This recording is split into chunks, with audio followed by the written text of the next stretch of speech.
मांजरीच्या रूपात जन्माला येते, मांजरीच्या जन्मामध्ये जन्माला येते. दुसरी वाली जी आहे ती त्याच घरामध्ये कोंबडीच्या रूपामध्ये जन्माला येते. आता कोंबडीची दुसरी वाली म्हणजे दुसरी मेली, ती जी पहिली बायको आहे ती कोंबडी बनते. जिला लेकरं होत नाहीत ना ती कोंबडी बनून जन्माला येते. आणि जी दुसरी आहे जिचे लेकरं मेले ती मांजर बनते. आता बदला घ्यायला जसं ती कोंबडी अंडा द्यायची, मांजर ते अंडा खाऊन टाकाय. मांजरीचं लक्ष तिच्यावर असायचं. जसं हिचं तिच्यावर लक्ष होतं तसं बारीक लक्ष मांजर तिच्यावर ठेवायला लागली. आणि तिने काय केलं, तिचे जेवढे अंडे ती देऊ शकते तिला खाल्लं. एकदा तर तिलाच खाण्याचा प्रयत्न केला. बरोबर आहे.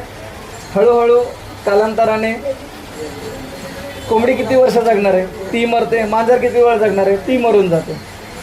आता दोघेही मरतात.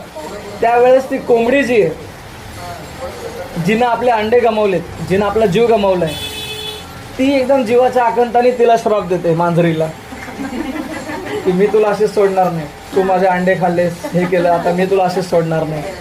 मग जेव्हा हे लोक मरतात तेव्हा यांचा जन्म एका जंगलामध्ये होतो. जी कोंबडी होती का ती आता चिता बनलेली आहे, चितळ. आणि जी दुसरी होती का, मांजर बनली होती का, ती आता हरण बनली. मग परत यांचा पाठलाग सुरू आहे की नाही. आता हरणीचे पिल्ले तो चिता येऊन खातोय. हरण बिचारी वैतागली, जीव वाचून पळते इकडे तिकडं. गर्भधारणा राहिली की हरण लपून बसते. परत त्या चिताची नजर त्याच्यावरती. जसं बाळ झालं की मग हरण स्वतःचा जीव वाचणार का बाळाचं, शेवटी बाळ जायचं. 2-3 लेकरं त्या हरणाचे खाल्ले. हरण पुन्हा श्राप देतं की आता मी पण तुला सोडणार नाही, मी पण तुझा बदला घेईल. असं करत करत यांचं हे चक्र चालूच आहे. शेवटी ते बुद्धाच्या काळामध्ये जन्माला येतात, मानव रूपामध्ये. बुद्धाच्या काळात मानव रूपात दोन्ही